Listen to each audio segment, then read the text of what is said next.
You are a market leader operating in a highly competitive industry where efficiency and tangible results are paramount.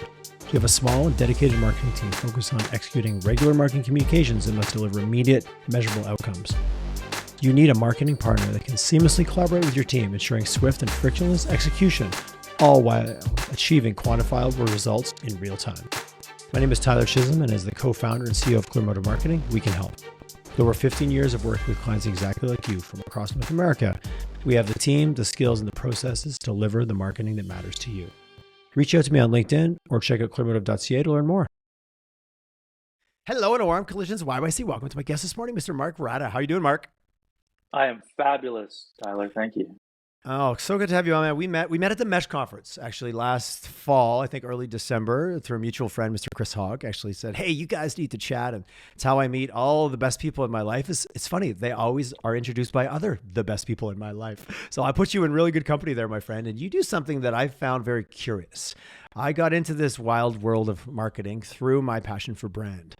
And you are a brand economist. And that was a new title for me and a new discipline. So I will make no attempt to describe it. Let us into the tent. What do you do? What's a brand economist? What gets you out of bed in the morning? And what blows your hair back? Yeah. Thanks, Tyler. Amazing. Brand economist. Yeah, it's a bit of a loaded title, but it's really fun to kind of dive into it. Essentially, we are brand geeks. We are the numbers and the strategists and the finance all kind of mashed together in one. I kind of joke with everyone, we're like NASA meets Harry Potter, where it's like the precision of NASA, and we're just magical like Harry Potter. You know, everyone loves Harry Potter. But I won't get into which character are you, and we'll save that for later in the show. Maybe we'll see if the audience can decide. But at the end of the day, what we're trying to do is really answer this one question, which is where does value come from? And we're trying to identify that within the organization, right? So when we talk about this notion of brand and brand economics, it's not about the visuals and the styling and the logo and things like that, but it's a deeper conversation at a C-suite or board level about, you know, if I had $1 to invest in the brand or in the business, where would I do that? Where would I invest it? And what kind of return would that look like? So it's really just a blend of, you know, economic value, ROI, market dynamics, customer behavior. There's a string you can pull on pricing, forecasting, performance tracking, like absolutely everything, and including positioning in the market, right? When we look at an organization, we can't silo it to just marketing or finance or ops or something like that. Mm-hmm. We have to look at the entire entity. And that's what we do with brand economics. I love it. Oh, so many questions. Let's unpack the word value. Such a powerful word like brand can get thrown around really easy. I like you clarified, hey, we're not talking about the look, the feel, and necessarily the cosmetic side, which can be important because it allows you to be recognized easily and with a meaning behind it. But when you say value, I think qual and I think quant. I think, okay, if this is what we want to stand for, these actions will add value to that, which can be very qualitative. But I'm also hearing that we're an economist, a little bit crystal ball of there's some hard numbers around there. So when you break apart value for a company, do you typically start with the hard numbers and what can drive $1 creates $2?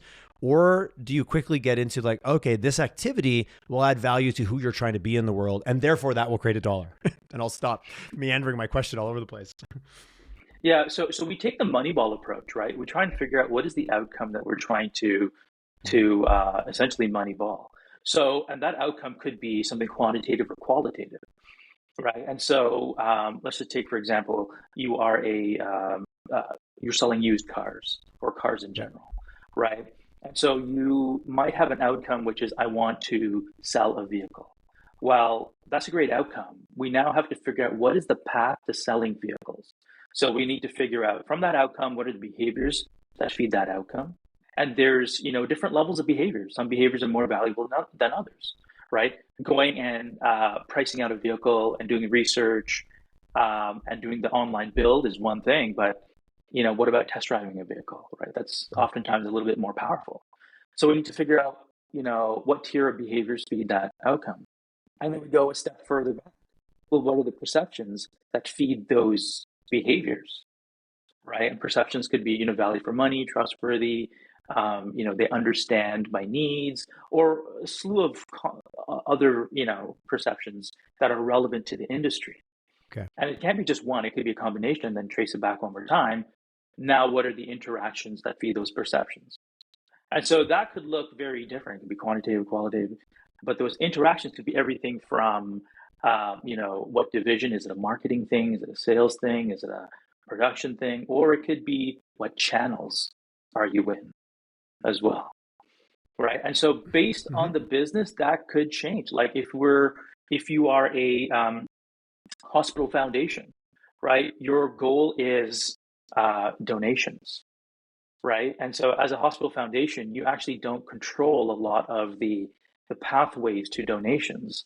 The hospital does, right? So then understanding something soft and qualitative like patient satisfaction, Mm. right? And tracing back how do you get high patient satisfaction, the behaviors, the perceptions, the interactions, what does great interactions and bedside manner look like, all of those things to achieve this quantitative goal of donations. Does that make sense?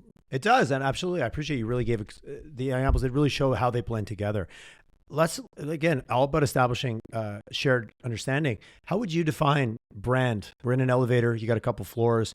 Oh, you're a brand economist. Forget about the economist part. Like, define brand for me. Because, man, everything you just said, most people's minds went, whoa, that sounds like ops. That sounds like, what do you mean brand? That sounds like not brand to me. How would you define brand in simple terms?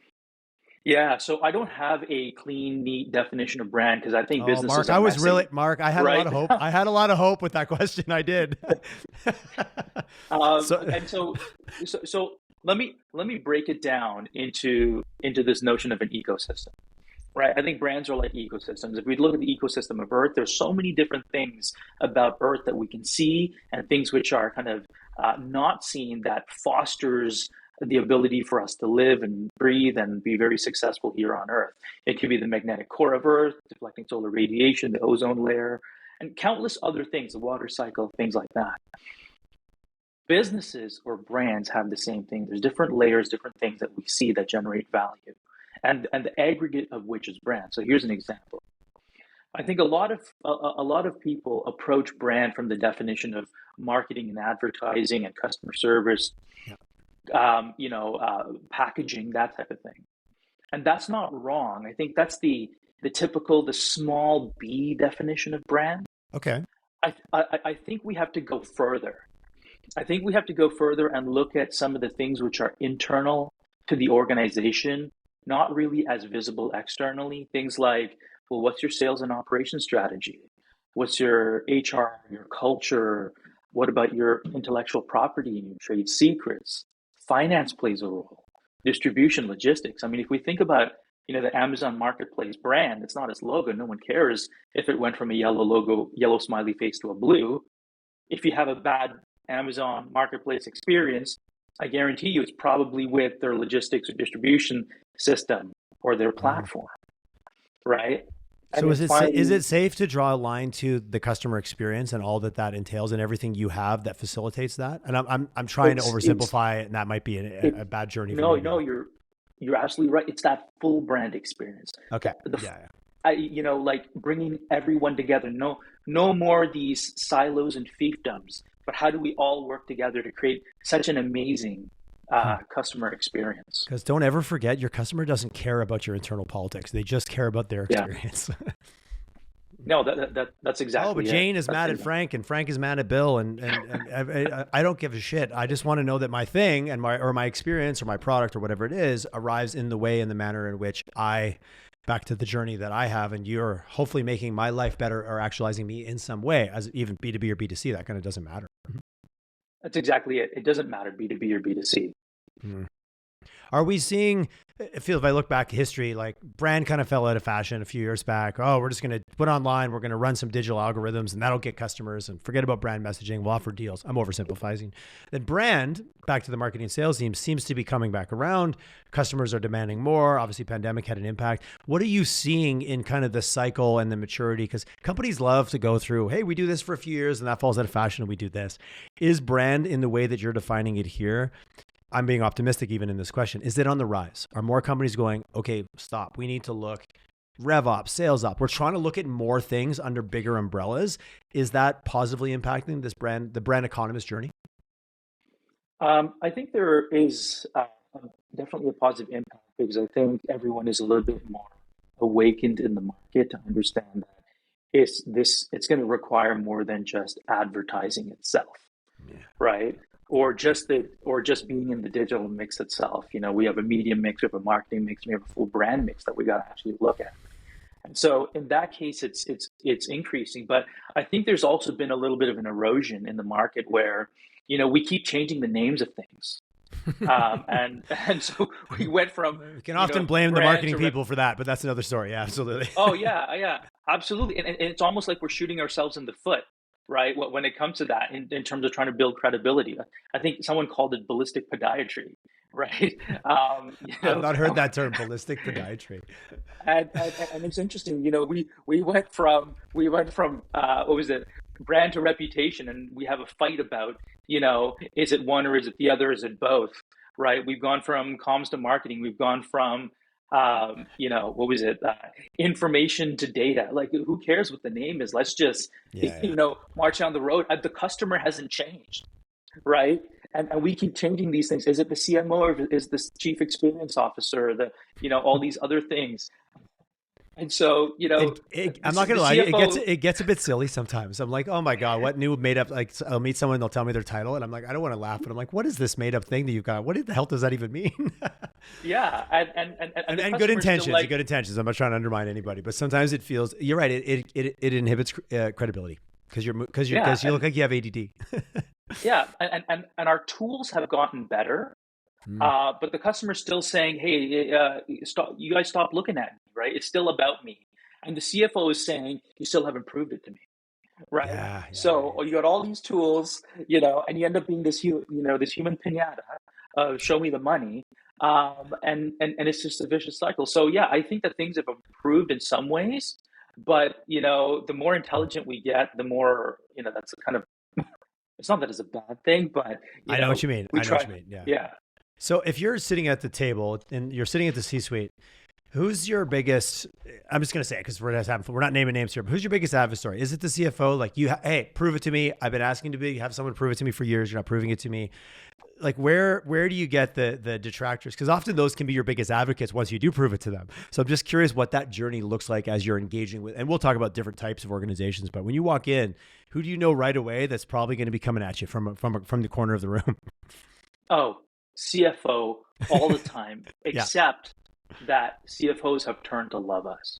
And the reason is because, let's just face it, brand doesn't have a shared KPI in the organization, right? And so what we're trying to do is, as like people in marketing, we have our own KPIs. It's isolated to our own little fiefdom.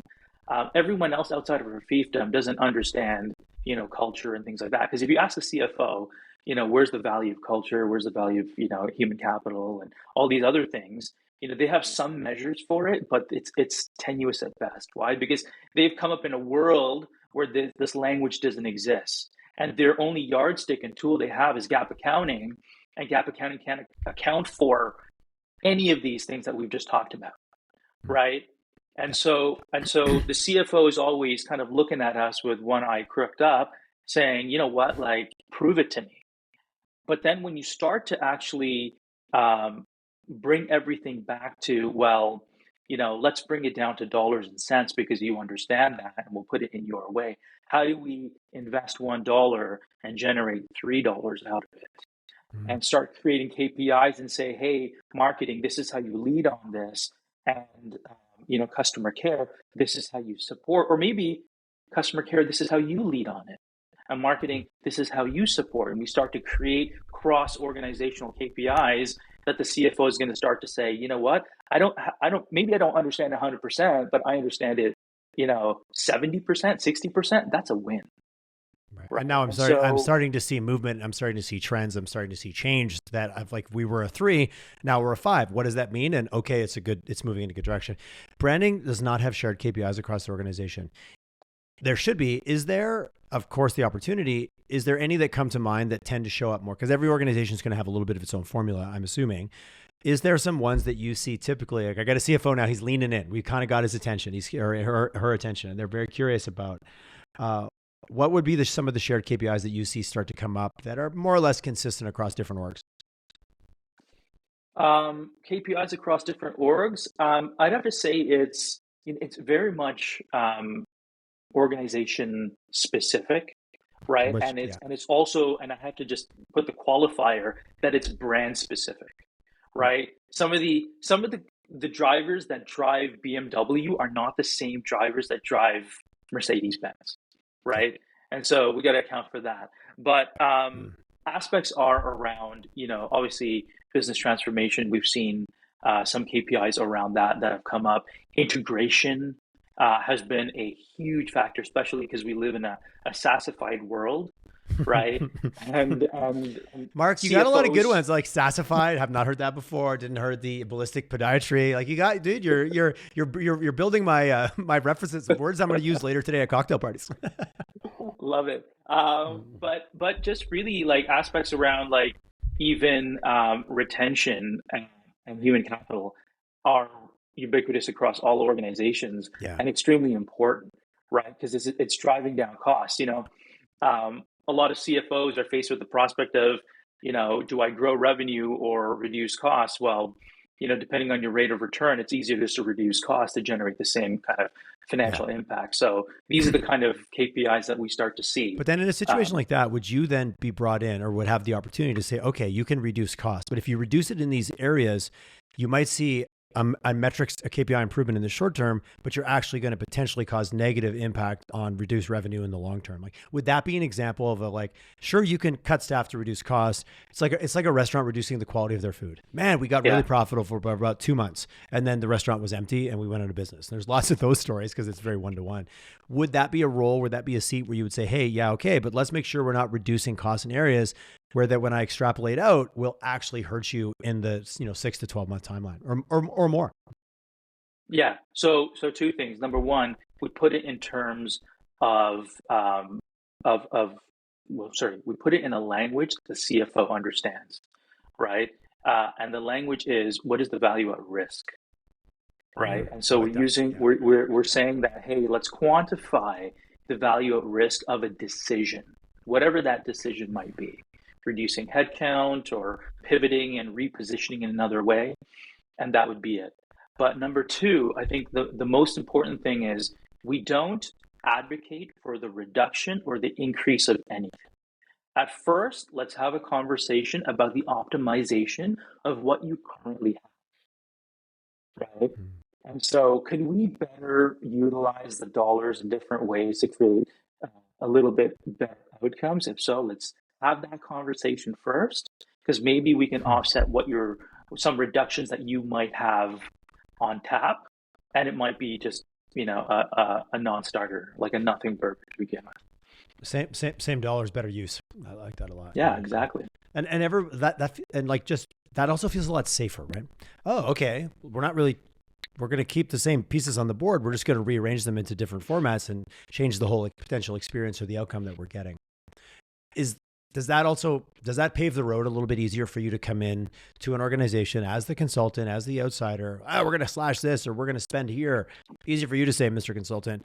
I'm assuming this also opens up a little bit more maybe opportunity, a little curiosity, more willingness on the other side. And now I'm getting into the psychology of bringing this type of value to an organization as the new guy.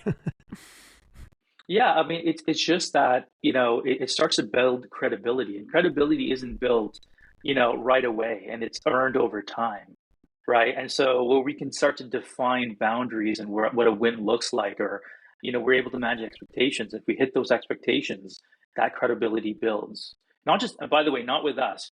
It's great for us to build credibility. What we want to do is for the internal team to build credibility, CMO and everyone else that's part of the organization. At the end of the day, we want to extract ourselves out, right? If you do your job well, you're working yourself out of a job. That kind of joke. Very much. Who's your ICP? Who's your ideal customer profile? Even what companies are you seeing are very open to this? Maybe that's a better way to say it. Like, who's curious? Who's looking out? Who's Google searching for this kind of stuff right now in your sphere? Got it. There's a few companies. Uh, Number one, we don't have a firmographic uh, segmentation. Okay. We can't say that you have to have X amount of revenue and Hmm. this much headcount or something like that. It's more of a psychographic profile, I love right? it. If Yeah. you are a leader within a company or an aspiring leader within a company, and you just want more data, you're hungry, you're curious, you're a bit of a shit starter within the industry in a very positive way, Yep. right? You're looking to, you got to make your boss look good, right? And sometimes you're not looking at things which are best in class, but best out of class, right? And you're willing to have that conversation. Those are the people who really vibe with us because that's what we're looking at as well, right? Our yardstick is different. I understand that a lot of organizations want to act different and think different and whatnot, but the ones who are willing to also measure different are the right fit for us, Oh, and they're open to those willingness to conversations. measure different. I like that a lot. Are you seeing any consistency? I'll just keep trying to pin you down from different angles. In certain industries, like are certain industries like, oh shit, like we need to do things different because we're getting impacted, or hey, we're on fire and things are awesome. We've got some bandwidth, but let's do it better. Like, is there any type of? I appreciate you. I like the psychographic approach. We have a very similar. Like, it's not some universal. If you have the right mindset, you can be a good client at all different sizes. But if you don't, your revenue and your numbers actually really could trick you into thinking they're going to be a good client. Is there any sectors that you've seen more activity in the even last year? Tech and healthcare. Tech Mm. because I mean it's a vicious world out there, right? And tech has enjoyed the benefits of liquidity and risk capital being like absolutely like extremely cheap, and Wheelbarrows of money at very low cost. Yeah, yeah, 100%. Yeah. yeah, exactly, right. And as risk capital evaporates in the market, we start to see that hang on a second, you can't buy growth, you actually have to compete better, right? And so, or compete smarter. And so we see tech as one of those players. Another one, Makes sense. healthcare, especially. And I want to qualify not healthcare in Canada. Healthcare in Canada is a whole different other ballgame. But Okay. All healthcare right. Okay. in the Yeah. U.S. And for transparency, we do a lot of work in Canada. We do even more in the U.S. Okay. And but healthcare in the U.S. because let's face it, they spend the most amount on healthcare in the United States, and they've got the lowest what's it called the life expectancy. They have the lowest life expectancy, but So the highest spend. So speaking of KPIs, you're like, what's going on here? Yeah. yeah, exactly. So And we know that and it's healthcare is booming. declining too. I think the life expectancy number is declining. Yeah, but we also see a convergence between the two, and both realize that, Right. right? We see the convergence between healthcare and technology. I mean, Amazon, never a competitor in the past. If you asked if you asked CVS or Walgreens, you worried about Amazon? Oh no, they sell stuff until Amazon goes and buys PillPack, and now Amazon has launched their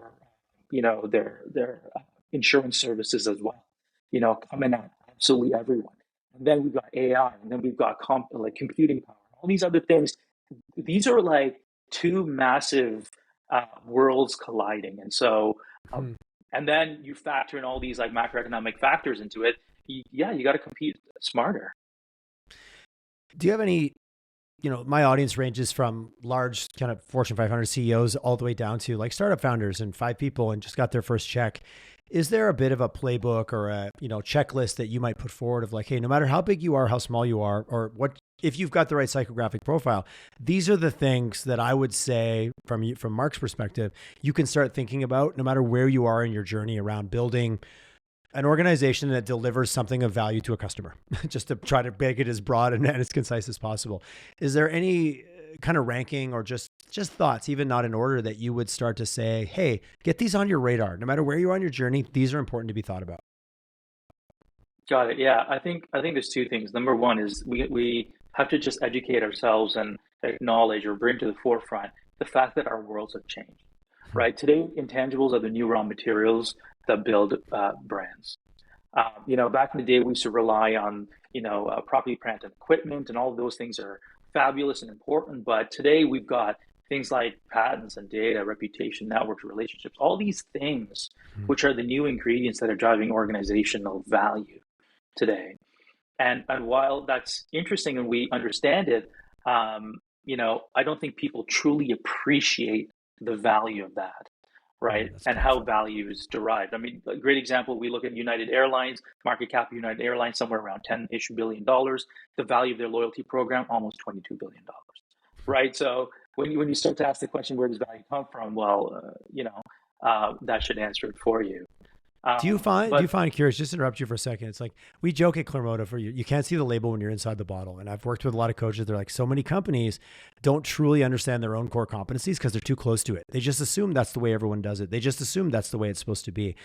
That might be an oversimplification, but is that also part of sometimes we are so close to our own secret sauce that we actually don't understand what adds value because we live it and breathe it every day and we're just sometimes blind to it? yeah, absolutely. It was like you can't see the forest through the trees, or Yeah, I I might guess be there's a million butchering that, metaphors that support that right? whole thought there, right? Yeah, But totally. that's exactly it, and then we get into this echo chamber of management preference where we just kind of echo what each other is saying. No one's actually going out to the market to get that sense check, right? Which kind of brings me to my second point for the question you asked was, oh my God, do research, right? Get out there and like do a little bit of research. If you've got $1 to spend, that question I asked at the beginning, if I had $1 to spend, Yep. where would I invest it? Well, why not just take 10 cents of that dollar to optimize your spend on the front end so that the remaining 90 cents is going to yield far more than that dollar versus taking that 10 cents afterward. It's not even 10 cents afterwards, it's like 2 cents afterwards, trying to figure out, oh, did this work or didn't work? Yeah, Right? yeah. That's akin to building the house and then trying to figure out, did you do the foundation right? Did you survey properly and all those things? No, spend the time in advance. You don't have to boil the ocean on it, but get the insights before, have that sense check before, have that management preference conversation in advance, and then build.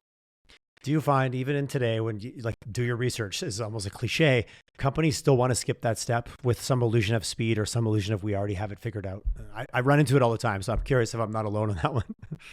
Always, always. Yeah, Everyone yeah. seems to think that they know better than the market, right? When their job is to just exclusively focus Arrogance and on the ignorance are a market. dangerous thing, and a little bit of ego and success. And man, we do silly things enthusiastically all the time. Yeah, I mean, I think that is best encapsulated in the saying, if and then, by the way, we all acknowledge that change is a thing, but if the pace of change outside of your organization exceeds the pace of change within your organization, the end is near. And that could Ooh, be yeah, yeah, your love your your your perspective on the customer, the product, value proposition, whatever that may be, right? If you're not taking the time to actually explore externally, you've got a big problem. You actually have systemic risk built into the company, and hopefully the board is flagging that. it. Oh, Mark, these are so good. You get talking points for days, my friend. I love it. All right, is there a number three? We got to number two. I'm taking detailed notes here on my side. Is there a number three? Um, yeah, it's that positioning matters, and so you have to actually map out who your stakeholders are and understand that you need to have a value proposition and position for that. And it matters if you're a large cap company, trying to manage through investor relations or whatever that may be, or you could be a growth company looking to get your seed round or something else like that. But understanding how you're going to position to investors, so important. Don't skip on that. And positioning changes over time. Some things which are differentiators today might be table stakes tomorrow. We have to be willing and open to explore that and adjust to that. That's all. Would it be oversimplifying? Am I oversimplifying to say like what you just said? The unique quantifier today becomes table stakes tomorrow. That's just happening at a faster pace, no matter what industry you're in. Absolutely. Back to the Absolutely. speed and change together. Yeah, it's contextual. I mean, like if we Yeah. rewind into 2007, 2008, when banks were going through, the subprime mortgage crisis, you always intrinsically trusted that your bank was trustworthy, right? Trustworthy wasn't a thing, and then we had to reposition, right, for at least a few years on this notion of trustworthiness for banks, Takes a lifetime to right? build And and a minute to destroy trust. yeah, but it's now no longer a differentiator anymore, right? It's Yeah, yeah, back yeah, down to yeah, yeah. table stakes, Oh, right? So interesting. things will oscillate, like the world oscillates, stock markets oscillate. Nothing remains still, and yet we, for some sick reason in business, seem to think that we've got it right and we don't need to change. And the things that will destroy us are the ones we'll never have it, that we have no chance of predicting. Subprime, COVID, whatever. Pick the thing, right? pick the when the black swans start coming more often, it's not as much of a novelty item. Sorry, I'll let you continue. If there's a number 4, cool. If not, I might have another question. That's it. Okay, all right, I love it. No, rule of threes. So for all the marketers, brand marketers, performance marketers, whatever, however you want to bolt that together, that have hung on and go like, okay, we're talking about brand. Where do they fit into the mix? And it feels like so many more people need to get on this table from the brand economist perspective. But if I'm a marketer myself, and I've been a marketer for years, and I'm going, yeah, Mark, I hear you. I just haven't been able to get this play. Talk to me, like, what would you say to that crowd, to my people? What would you say to my people, Mark? I'd have to say 2 things. You gotta find a way to understand and empathize your internal stakeholders as much as you do, or in the same way as you do with your external. Right. So you got to understand that, right? That's an important part of building credibility and trust within the organization. So that when you ask that budgetary increase, there's, you might not get 100% of it. You might get 50, 60, whatever that percentage is. And number 2 is that, we acknowledge that we live in a kind of a cross-functional world, right? So it's not just about advertising and marketing, but it's about data and analytics and things like that. But one huge gap is finance. Right, you have to understand the world of finance as well. So I would my recommendation is it might be dry, it might suck, but you got to go and learn it. Why? Because you got to speak to it within the organization. Well, and it can be, if done well, the keys to your next opportunity and the next cool thing or impactful thing you want to do in the organization that all of a sudden now goes, oh, yeah, you proved it to us last time. Absolutely. Let's give you some runway to go do, sometimes try and test and learn these new ideas. Is this also why we're seeing more CRO, CSO, some of those that tend to like, okay, we need to put more things underneath these umbrellas because these silos didn't work for us. We need to get them closer together. Is this us as just the evolution of the way we structure organizations? Do you see some of those roles, which I know have been table stakes maybe in the US for years, still seems a little slow in Canada, depending on who I talk to? Does that tie into kind of this idea we're talking about, kind of we got to get more of this together and stop with this separate, you do this, I do that kind of mindset? Absolutely, because there's a gap in the CMO's skill set, and then we say, hey, we need to add in another role, right? And so we got to shore it up in this way.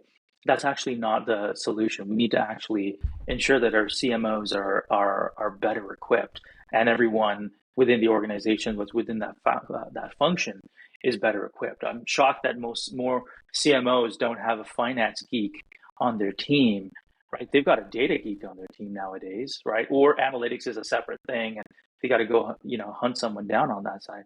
But we need just to build this out in a little bit better way and not build out more and more titles, which, people don't understand what their roles are, what their impact is, who they report to, KPIs. All that stuff doesn't exist. And I think this is born out of a fear as well, or even a recognition that, the average guinea pig has a longer lifespan than the tenure of a CMO, right? Which is I'm glad you worked that in. I was going to mention that about the shortest tenure, the CMO and the CTO fighting for who's going to get whose parking spot when the other one gets fired, right? but let's take a step back and look at that. What does the CMO have that everyone else does not? I mean, we don't see CMOs in the boardroom, number one, right? They don't have a place on the board, and they rarely speak with the board, even though they're the voice of the customer. We don't. We also see CMOs having the least amount of KPIs, shared KPIs, and validated KPIs within the organization. The CTO has one, the CFO has one. Absolutely everyone else in the organization has one. And all of them can be linked to productivity in some way, in almost an indisputable way. So when a CTO says, I need another 10 million for this or X number for that, they're like, oh yeah, take it. You need more? Here's more, right? But not the CMO. So yeah, we need to shore it up. Do you see a new breed of CMO coming out of this? Like, you're calling it out as like, this is obvious, this is clear, this is a problem that needs solving. You and I fast forward 10 years from now, when we circle back for a follow-up episode, do you say, wow, I've seen a whole new breed coming out of the school system, coming out of the executive world of like, wow, they realized they had to get skilled up in these areas, or are we still a ways off that? What are your thoughts? That's a crystal ball. It's a crystal ball question. I'm aware. I am hopeful, and I'm kind of living it out today. I'm also a professor And so what I do is Oh, fabulous. Nice. in my classes, I'm blending all of it together. I'm saying, this is how this is relevant at the, CMO level. If we're talking about advertising, this is how it's relevant to other verticals as well. And this is how you can create these shared KPIs, right? So I'm kind of injecting it already. And I'm just like a one-man army at the moment. I'm sure other professors out there are doing the same Yeah. thing. I'd love to meet them. Please reach out to me. Nice. And if you're not, and you want to do it, reach out to me. But I'm hopeful. I'm hopeful. I think there's a realization in the world today that we, on some level, need to be a jack of some trades. Maybe not all trades, but some trades. Well, just looking at your courses, strategic management, strategic analysis, management decision making, retail marketing, international sales and marketing. It's eclectic, but listen to you talk, I can see the thread kind of pull through all that, right? Especially after this conversation. Yeah, absolutely. And it's all linked. I mean, at the end of the day, I want to go back to that ecosystem comment I made. These are just ecosystems, right? We're just talking about different aspects of ecosystems. We've got to understand that, right? So that we understand like how to operate and how to best maximize value at the end of the day. Thinking about that future workforce, who's in that room when you're teaching those classes? Marketers, MBA students, like who's showing up for these classes? And is it part of a curriculum, or are they just choosing it because it's of interest to where they see their careers going? Yeah, most of the classes I teach are final year courses. And Okay. so I've got students who are from an accounting background, from a management background, some marketing and HR backgrounds as well. And what's interesting are the students who are coming in not from business at all, Hmm. who actually seem to be a little bit further ahead because they lived in like say a healthcare world or something like that, and they're like, oh, I see how this works, I see how this ties, versus some of the, especially like the accounting students who are very much, they've got these blinders on. They live and die with gap accounting. It's really hard to absorb, but you know it's changing. Like I see everyone at the end of the semester having come a long way, and they understand it, they can articulate it better. So it's good. Is there anything like just the people in healthcare used as an example of like the patient, the human is still at the center of so much of that, where I got into accounting because I didn't want to deal with people. I'm paraphrasing friends that have like, oh my God, I don't want to deal with that. That's why I get into the numbers. They're so much safer. I feel more comfortable there. But what I'm hearing you say, this is all about that customer experience and how it all ties together from front to back and then around again, hopefully. And the infinity loop that just keeps going and the customer stays there. I could see it be a challenge when I'm an individual when I chose this field because I didn't want to think about people. I didn't want to interact with people, which I'm being a bit, broad sweeping. But that customer being at the center of your day, I feel that it'll push you closer to this just by nature and not even realizing you are.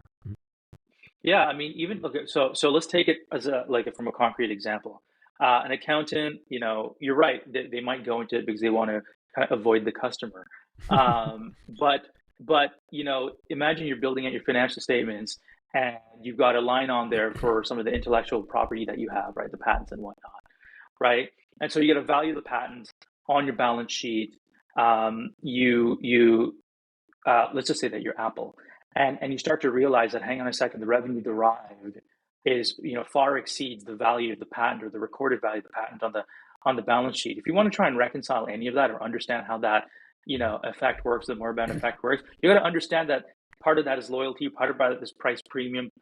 All of these things factor in, and if you want to reconcile the two, it's reconciled from the customer's perspective, right? Mm-hmm. Not from GAAP accounting's perspective. So if you want to start to license that that piece of like that patent for the patent portfolio, you want to, CRA's coming after you because of a brand charge. You've got one entity here, one entity there. You got a brand charge going. Well, guess what?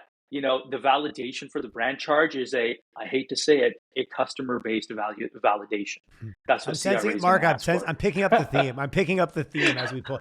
That was a great example of like I've got an item on balance sheet, but the revenue or what's happening is outsized compared to what I thought that value was. Where do I go to figure out what's going on? I got to go to the customer interaction. I got to go to the value creation. Yeah, I love it.